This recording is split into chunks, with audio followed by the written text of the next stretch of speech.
Hello, and welcome to Introducing Me. I'm your host, Sarah. I started this podcast to get to know other people and lifestyles while discovering more about myself. Each episode, I will give a new guest a chance to discuss their background, culture, interests, or whatever they want to talk about to help increase all of our own worldviews. Today, I would like to introduce you to Karah. She is a licensed psychotherapist, adjunct social work professor, and a business owner, among other things.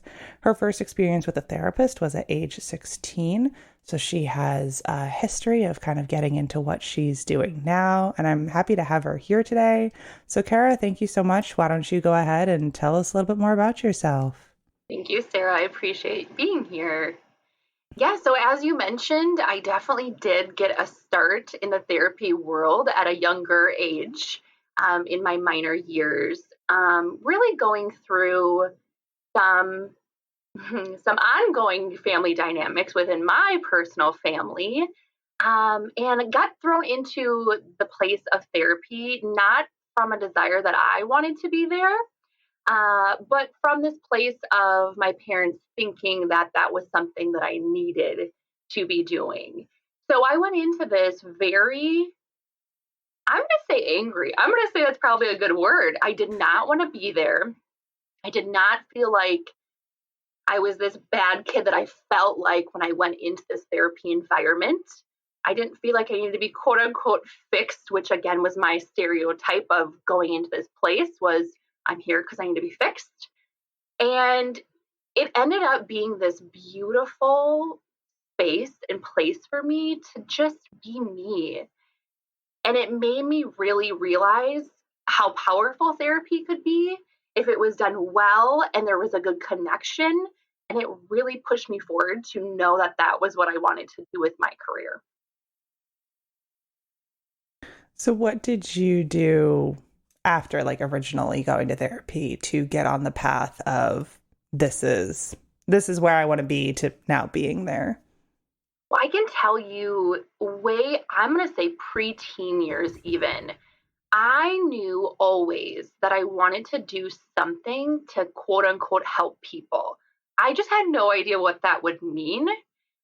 And I can remember, I think I actually still have this in an eighth grade project. I think I was 13 at the time. I remember we did these collages of what do you want to be when you grow up? And I can tell you, Sarah, I don't even think at the time I knew what this meant. I don't think I did. But I wrote on there I wanted to be a psychologist. And again, like, where does this come from? I just knew I wanted to help people. I don't even think I knew what a psychologist was. And then we fast forward a few years where I was actually in a therapy setting and I got more exposure to what that was. And again, it just propelled like, this is what I want to do. It was so helpful to me. It was so impactful to me. And I knew that that was going to be my thing one day. I didn't know how to get there in terms of education and career track, but I knew that's what I wanted to do.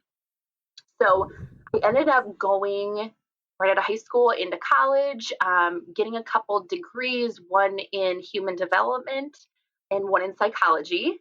And even while in college, up until the very end, I still didn't know how to get to this place of therapist, but I knew that's what I wanted to do. And I'm super thankful that I had one professor in my undergrad who took time to sit down with me and ask me more about what I wanted to do and helped to give me options of tracks to get me there. So after that happened, I applied to grad school and decided I wanted to go the route of clinical social work to get to a place of practicing therapy. So after my undergrad, I started grad school a week later. And again, I was like full force ahead. I just wanted to get to a place where I could practice what I wanted to do in my career. I completed my graduate degree. I did all the things that you have to do to get to the credentials of LCSW to practice therapy. And here I am. I mean, there's definitely more blips and roller coasters along the way, but I really went that route and got where I am. So what was it like first practicing as a social worker? I can tell you that the job market when I graduated about a decade ago was much different than it is now. So truly, I was battling that cyclical place of everyone wants experience, but how do you get experience when you haven't had a real quote unquote professional job yet? So I took whatever came to me when I first graduated that was open. And ironically, I had no intention of going down this path, didn't even know truly emotionally if I could do this job. But what I took out of grad school was a medical social worker position in a hospice um, facility.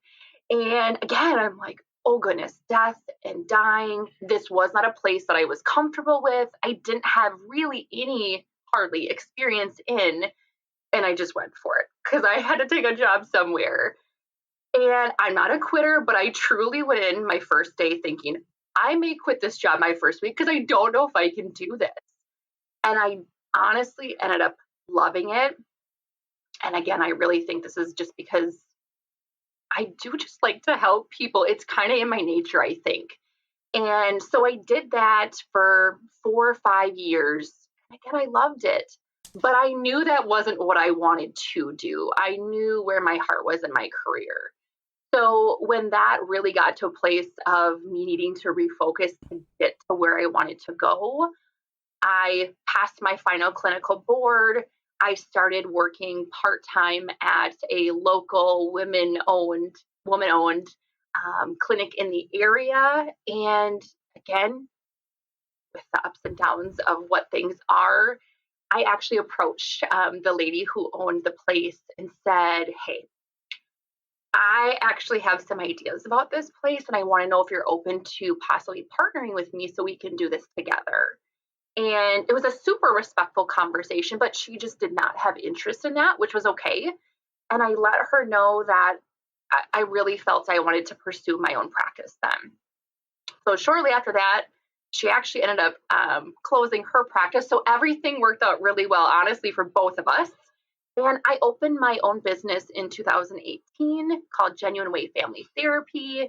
Started off as myself and quickly grew the practice, adding on a couple more clinicians and moved locations since to a bigger place. And here I am practicing. So what was it like doing your first own practice? Were you able to kind of take clients from the previous practice that was closing, or were you kind of starting totally fresh? There were, I want to honestly say, I think actually all of my clients who I had been working with at the previous location, I was very upfront with them that they could certainly stay with the clinic if they wanted to. But as with therapy and with my own therapy experiences, you really get quote unquote attached to your therapist, right? You've spilled everything to them. You hopefully feel really connected if you have a good fit and you want to follow that person. So that's really exactly what happened. My clients from the previous location did come over to my new practice. And then a lot of people, some people even found me immediately when my website got up before I even opened for the first day, which was really surprising to me, especially as a brand new business owner. And things just trickled in kind of quickly from there forward. And so what has it been like running a business and bringing additional people in? Business owning is an adventure. I will say that strongly. It is an adventure. I have zero business background, as honestly a lot of entrepreneurs do. I have that same story as many do, where I never, ever, ever thought I would own my own business. And so it's constantly been a journey of learning and trying and failing and picking back up and trying a new method and all the things that go along with everything. And I think that was just another step of things was, okay, now I have an employee and what does that actually mean? And what are the rules around that? And how do I pay taxes for wages and everything, along with playing this role of what I always wanted to be if I got to this place, which was leader versus boss. I just feel very strongly about that I want people who are working with me and in this place to really feel like a team and feel like equals while still having, of course, respect for the role that I have as well. So it's just been a learning experience, ongoing and constant, and every day is different. And so, what sort of practice do you have, and what kind of licenses do the people who work with you have? Yeah. So within the practice, we do see an array of people. We have one therapist in particular who really enjoys working with children. And so we kind of give her all what we call the littles, right? She gives everyone typically like 4 to 10. That's really her love area. So we let her hold on to that and cling to that because we know that she's the best person for that. We have another clinician here who really focuses on moms and their mental health and the mental illnesses that come sometimes with pregnancy, loss, postpartum. And then I really love working with tweens, teens, young adults on transition points in their lives, whether that be parents are going through divorce or we're transitioning to middle school, high school, college. I do a lot of self worth and communication work and boundaries work and identity work. And that just truly is my love. So, within the course of the three of us, there is a lot of, widespread places that we work with in terms of mental illness and just proactive healthcare as well. That's super important to us. And what was it like transitioning from working with hospice to your desire to work with the younger adults, the teenagers? Yeah.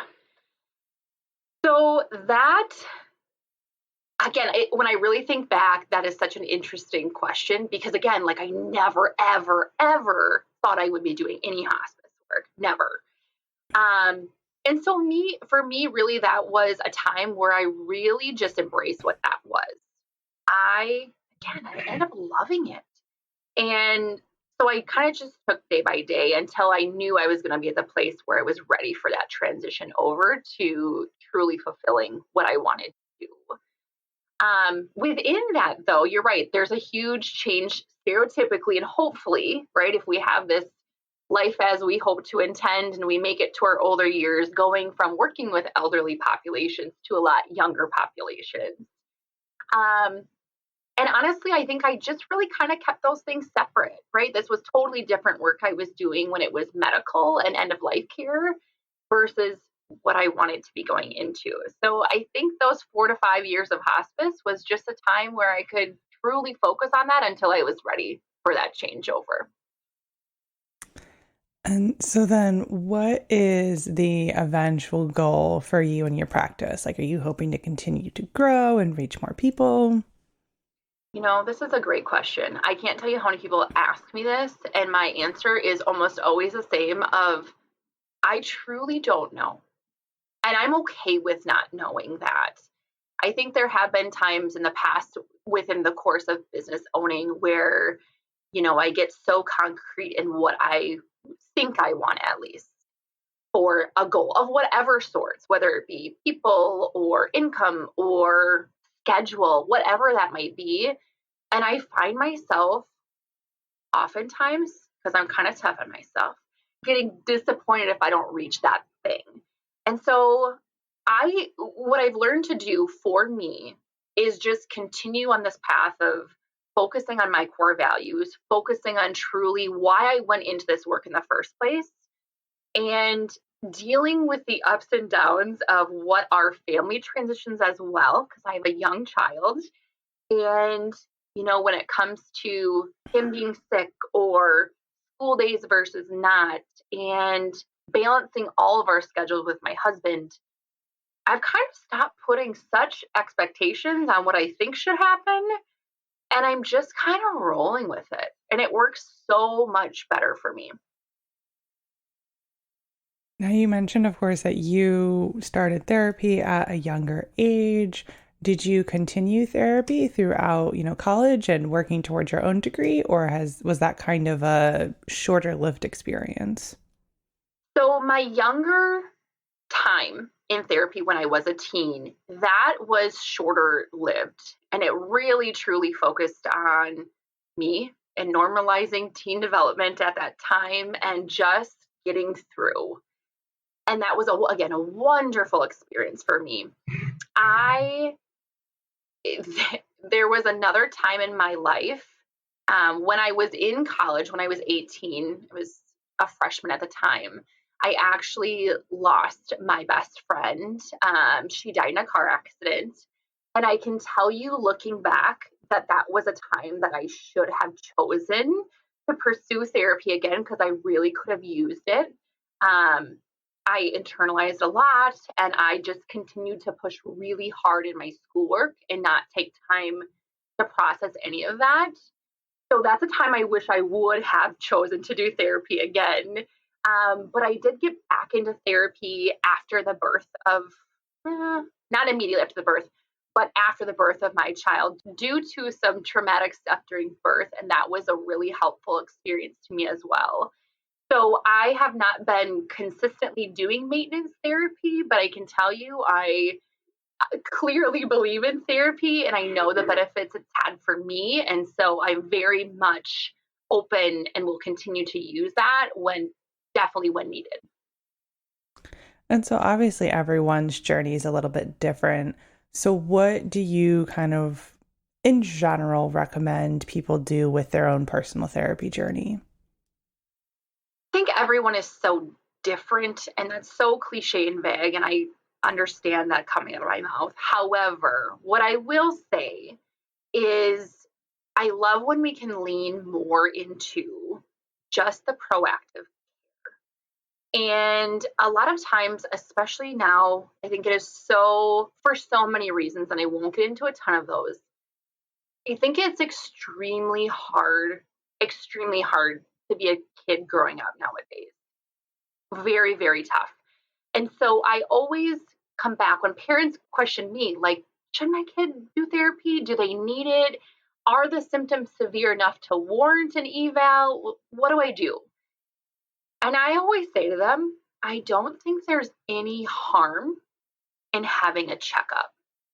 And it would be the same advice I would give to somebody if they had any question or concern about their physical body and going to the doctor. Like, well, let's just check it out. Or, you know what? Maybe we do need to do something about something that's going on.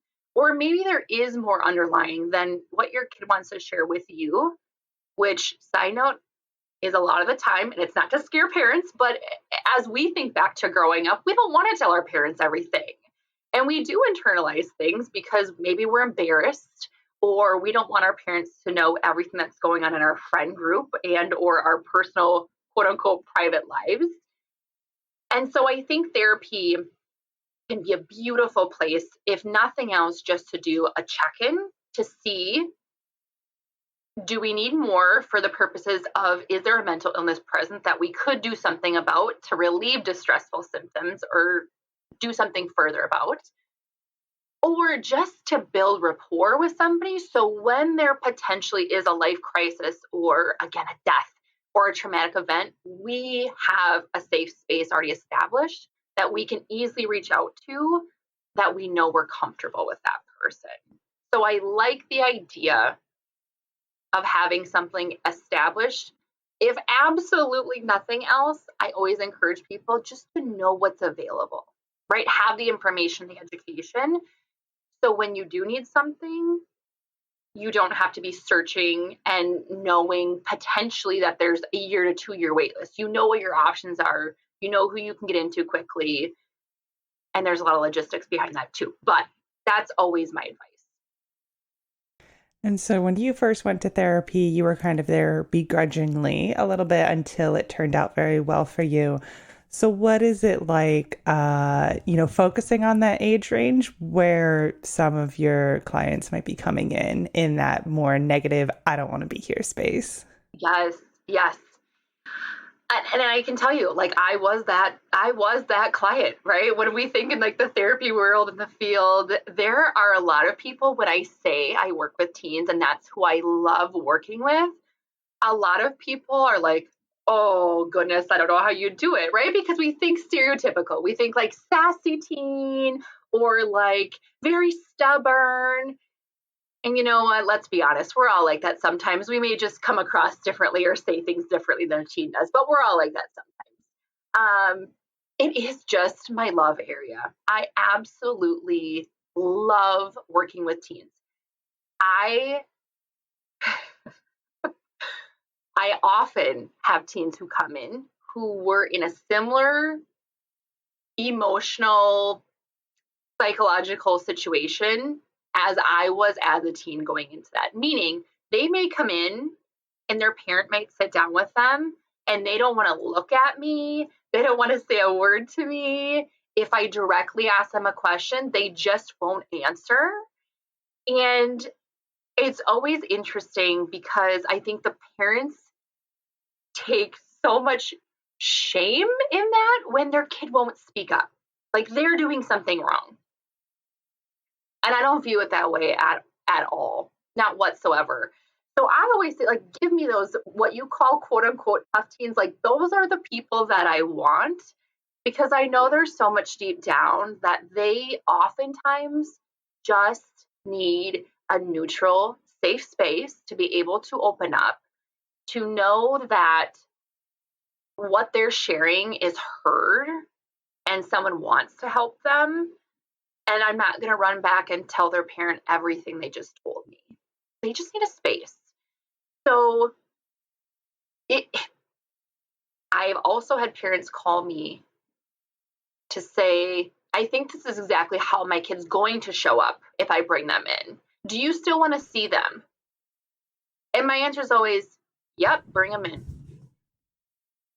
I can tell you, and it's not a pat on the back, it's just usually how it goes, is that if I can get your kiddo in here and I can get you out of the room, I can usually get them to talk. And sometimes it does take 2 or 3 sessions. I'm okay with sitting in silence if we need to, because it usually does lead somewhere, which is kind of a beautiful evolution. Yes. Now, are you only able to practice in your state, or are you able to like take on additional clients elsewhere? So with my licensure, we are licensed by state currently. And so I can only practice within the state of Wisconsin. So my physical practice, I have people come from however long they're willing to drive from.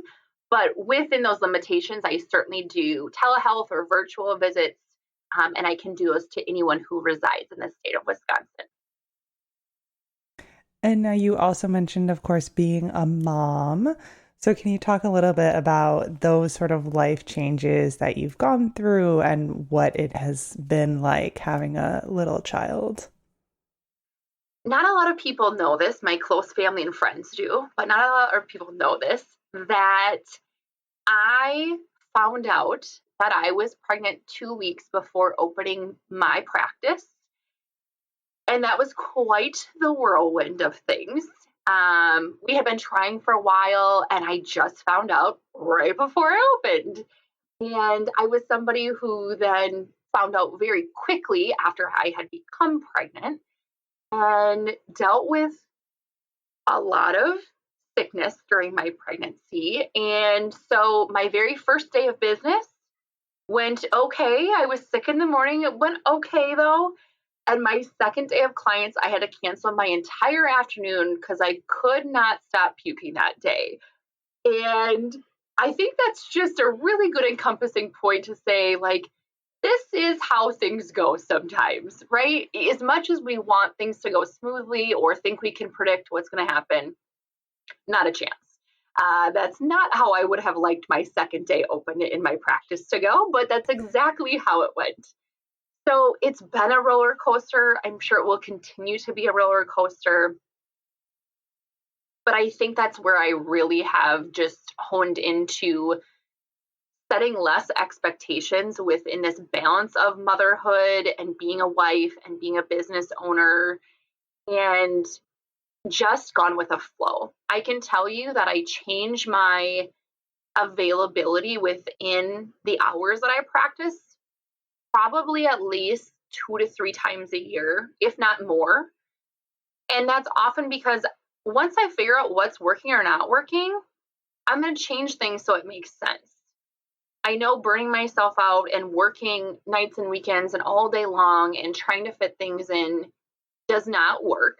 It doesn't make me a good mom. It doesn't make me a good wife. It makes me really tired, first of all, but it also makes me feel resentful in some of my other roles outside of my career. And I don't want to be that person. I don't like that version of me. So I've learned to just go with the flow. I don't even want to say balance because I don't think that that word is realistic oftentimes. I think it's just changing things up when I need to change things up, being okay that things are not going to stay the same, and just embracing whatever that means. And you mentioned earlier in general about how right now in time and space, it is hard to raise a child and everything that children are going through. So what are you trying to do to make life, sort of the best it can be for your son? In that regard, with his age, so my kid was actually turning 4 this week, so he's still young. I think with him, this is the hard part, Sarah, with like the roles that I play, because I think I find myself being so clinical sometimes in having so much background and education in this world of child development and psychology that I can't even help sometimes but just overthink some of the behaviors and patterns that I see. And I take all of that, of course, with a grain of salt because let's be real, development is development and it looks different with everyone. But what I really, really try hard to do is teach my kid age appropriate, just social emotional skills. That's super, super, super important to me. I think having that as a foundation as a younger child just sets children up for so much more understanding of self, ability to communicate, um, resolution skills. I think it just really sets this beautiful foundation for growth and understanding and awareness. And I'm constantly then trying to utilize and practice that with my kiddo. I tell people, and I think some people think I'm actually kidding, and I promise you I'm not when I say this to you. I taught my kid age appropriately again how to deep breathe when he was one. One, because what little kids do, they have tantrums, right? Or maybe when he was having a hard time going to bed, it's how do we calm our bodies? And I've had so many parents say to me, like, one, like, that's way too young. How does he grasp anything? And I promise you, he could do it. He could do it. So I hate when people feel like they have to limit what they teach their young kiddos because I promise you, these kids are so capable and they're so resilient. But we have to give them a chance to learn and practice too. So again, when I say age appropriate, maybe it was like literally one deep breath, right? It wasn't this like ongoing 2 minutes of deep breathing. It was very age appropriate. But the more I can teach those foundational skills, the more I can be as present as possible as a mom and show up for him. And this is where it comes to the managing the roles. I try so hard to not be checking my emails and doing the things when I'm at home with him. If I feel like I have to do something, I try really hard to go in the other room or step outside or make a point to say, hey, I need to work for 10 minutes. I'm going to have you play and I'm going to come back. So he knows I'm trying really hard to be present with him. And so it's a lot of work, not only just trying to teach him skills and having him practice into what empowers him, but it's a lot of reflection back on myself and just growing as a parent constantly. And now, does your spouse have any sort of background in child development, or is it more of a like, I'm just going to listen to what Karah says because she has the background? My husband does not have the same background as I do at all. My husband's actually an electrician. And we grew up with two very different parenting styles from our parents, and we're very aware of that. I think the beauty in the relationship that my husband and I have is we both really knew that we wanted to take a gentle parenting approach. We did not want to think of parenting as, this place of you're naughty, here's your punishment. We were not there at all, and we were very much on the same page about that. I think even as somebody with I'm going to say, compared to the average person, a lot more education and understanding of development, parenting, the brain, all that kind of stuff. Even with that, that doesn't mean that my job is easier. I will say, I honestly think sometimes in this field, it's harder for us, again, because maybe we are overanalyzing a little bit of patterns and behaviors that truly are just normal development that we read into a little bit. But my husband and I think, work really well in conjunction with each other on knowing that core place of how we want to raise our child. And again, it's practice, it's learning. We make mistakes, but we put in a lot of effort. And I think that's what's most important. We're trying really hard. And again, we fail and we succeed and we keep it moving. And can you share a little bit about what gentle parenting means to you? So, gentle parenting, this is going to sound and look different to a lot of people. I think there's a lot of different viewpoints, even within what gentle parenting is. But again, I think for me, it's really a lot about empowering your child, focusing on them to set them up for successes, a lot of focus on empathy and validation and skill building and independence versus this concept at all of thinking you're a good kid, you're a naughty kid, you're a bad. We don't. That's not what we do in our personal journey. That's not the approach we take.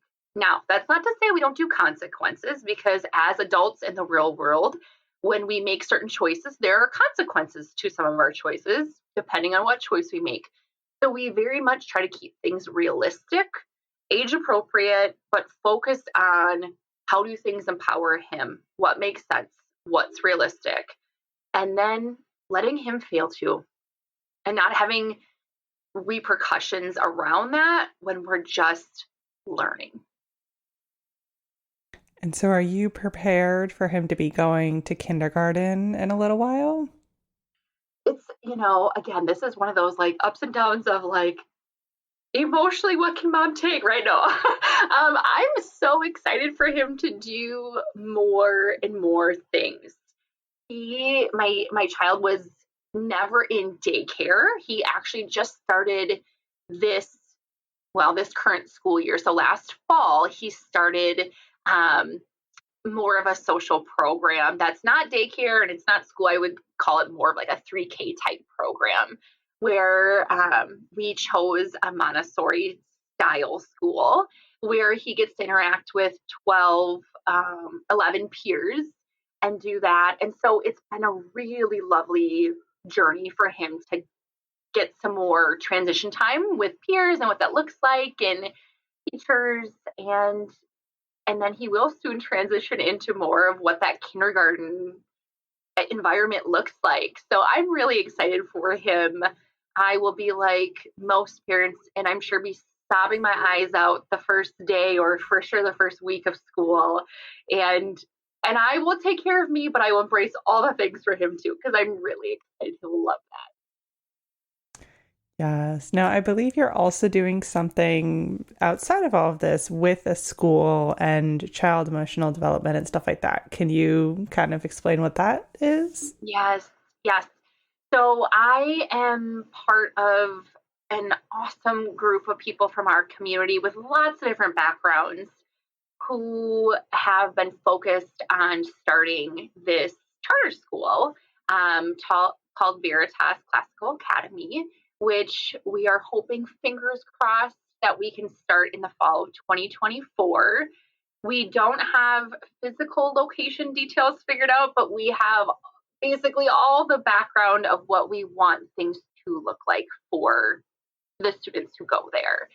So it will be focused heavily on character development and, again, these foundational skills when it comes to interaction and communication and emotions and emotional intelligence. And it really, again, clearly so many parts of what mental health and proactive mental health care should be. So I'm just so excited to see what that will evolve into and look like. And again, have just these things that are part of everyone's life. Mental health just doesn't go away, just like our physical health doesn't just go away. It's with all of us. And so I think the more we can be comfortable speaking about that, learn that at a young age, and then build upon that as we get older, I think the outcome from having that as part of a daily conversation in school and with peers and with adults and faculty and teachers, I think that that could just be absolutely incredible. So I'm very much looking forward to what this will turn into with all of these other community members. And hopefully, again, that will be coming very soon. And how did this charter school first come to be? Oh goodness, let's see. I don't know. I don't want to give you the long version. I'll give you the short version of what that is. So I was contacted by a woman in the community who had kind of found me through a different person who I knew, who recommended me as a therapist contact. And so she had been talking to other community members who were just feeling, I think, frustrated with some of the aspects of public school. There's also a connection in there of a daughter of one of these members who taught actually and teaches still at a Veritas school, who just could not speak highly enough of the curriculum and the student development there and what the school is really based upon. And so things just progressed from there. There was backing and there was people who really wanted to push forward. We had, again, people in all different roles. So financial donors, people with an education background, people in mental health, parents of young children. And we really rallied together and spent a lot of time researching and planning and doing things like grants and getting to the point that we're at right now. And is there like, you mentioned there not being a physical space right now. Like, are you close to finding a physical space? Do you think it is truly going to come to fruition? You know what? I do. We actually were hoping to start this fall, and our only major hangup, which is a big hangup, was the physical location, the where to actually make this happen. And so there has been lots of conversations about different options, whether that be, starting brand new from the very beginning, whether that be remodeling an existing structure to fit what we need in the short term. But again, with an extra year now in hopefully opening in 2024, I think things really will fall into place.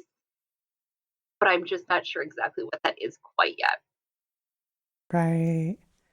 Now, before I start to wrap things up, is there anything else you would like to share with the listeners today?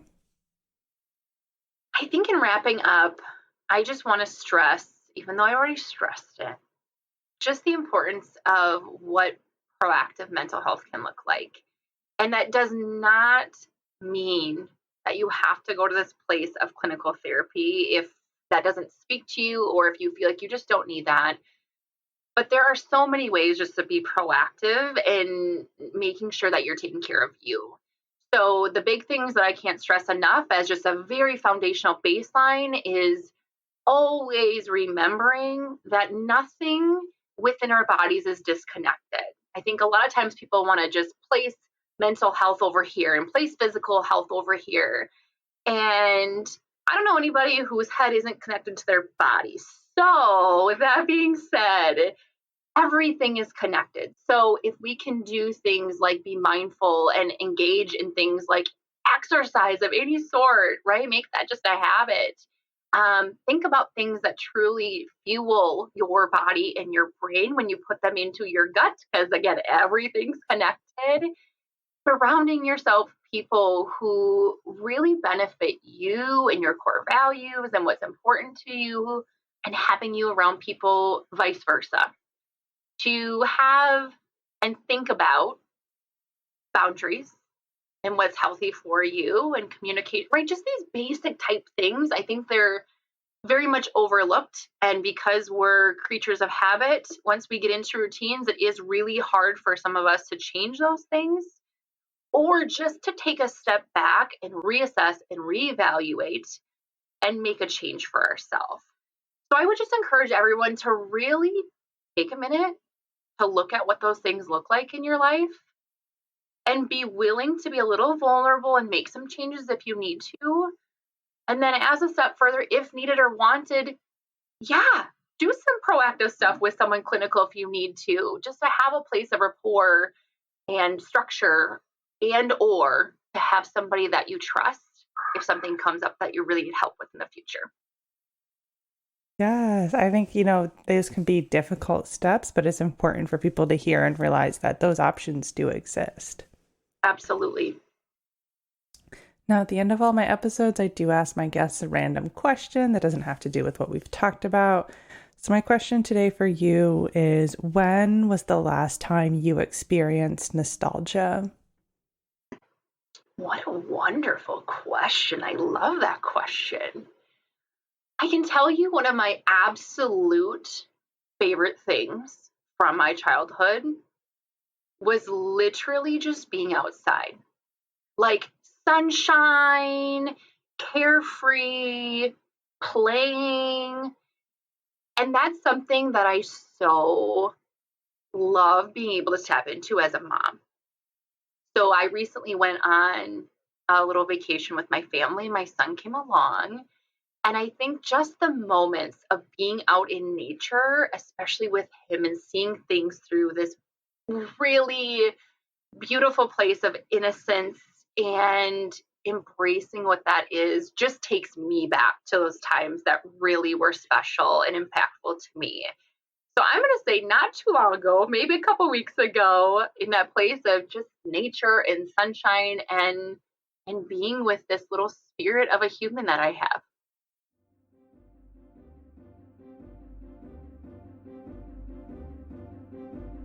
All right, that brings this episode to a close. So if you'd like to check out Karah's business, her website will be in the description, and there will be another website also for her, which is her non-clinical business. She has a podcast that is there as well. So feel free to check out both of those links to see more of the great work that Karah is doing. And of course, if you would like to check out our podcast and find more information and resources from past episodes, that link is in the description as well. It also brings you to all of our social media. So if you want to go follow those pages, we are on LinkedIn, Facebook, and Instagram. So feel free to check all of that out. And if you would like to support the podcast monetarily, a link to do that is in the description. That support is always appreciated. And if you would like to be a guest on the show, you can feel free to send me an email. So thank you so much, Karah, for spending time with me today, and to my listeners for taking the time out of your day to hear a new story. Until next time, bye.